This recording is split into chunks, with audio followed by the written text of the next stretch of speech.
Hi, I am Nandini Sahu.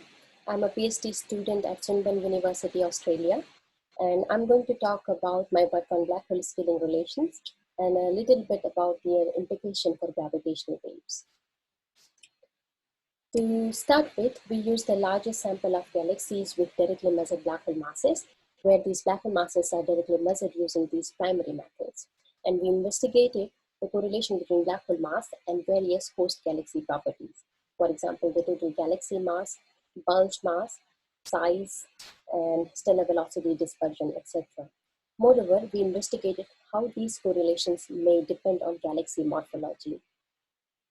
Now, to obtain the detailed morphology and accurate bulge masses for our galaxies, we generated two-dimensional isophotal models, which capture all the photometric and the structural properties of the galaxies.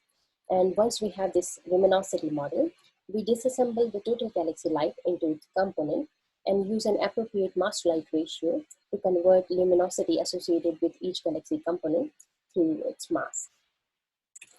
Various morphologies in our galaxies can be summed up in this diagram. Overall, we have early type galaxies, which comprise of elliptical galaxies, heliacular galaxies, and lenticular galaxies, where heliacular and lenticular galaxies have stellar disks, and late type galaxies comprise of all kinds of spiral galaxies. Now, straight to the correlations that we observe. So we find a very tight correlation between black hole mass and the bulge mass. However, we find that early type galaxies, which are shown in red, and late type galaxies, which are shown in blue, define two different relations, where late type galaxies follow a much deeper relation between black hole mass and the bulge mass. Moreover, this single relation between black hole mass and bulge mass for early type galaxies is superficial, because when we divide our early type galaxies into early type galaxies which have a disk and early type galaxies which don't, we find that these two subpopulations follow two different almost parallel relations, which are offset by more than an order of magnitude in the vertical direction. Interestingly, this offset has also been seen in a recent simulation by Marshall et al. And this offset basically originates from the black hole mass versus spheroid respective size diagram, where the reason behind the offset is smaller bulge sizes of these early type galaxies which have a disk. And further, when we switch from just the bulge mass on the x-axis to the total galaxy mass, this offset between the two subsamples of early type galaxies almost disappears. And when we include late type galaxies in this diagram, we find that early type galaxies, which are all shown in red, and late type galaxies, shown in blue, define two clearly different relations between black hole mass and the galaxy mass. And the important passage here is that we do find a correlation between black hole mass and the total galaxy mass.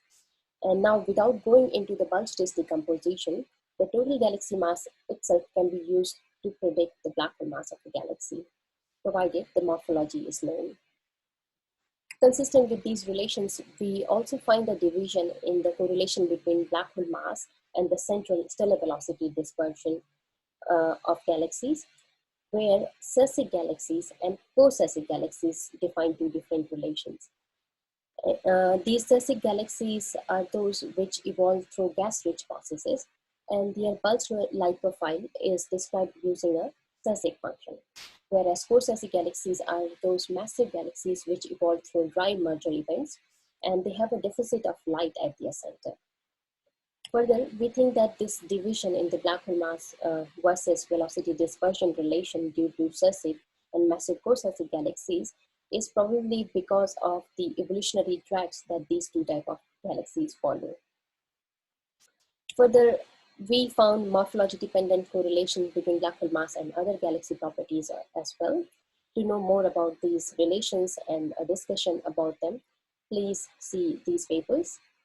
These morphology-dependent scaling relations, of course, have so many implications. They offer improved black hole mass estimates, and they can offer morphology-aware virial factors for the reverberation mapping technique. They can offer tests for realistic simulations, which are trying to generate the realistic galaxies. And importantly, these morphology-dependent scaling relations can be used to improve various ingredients that go into the gravitational wave strain model. And further, these can be used to improve the constraints for the detection of long wavelength gravitational waves by pulsar timing arrays and the upcoming space interferometers. If you have any questions or suggestions, feel free to email me. To know more about my work, please check out my papers. Thank you.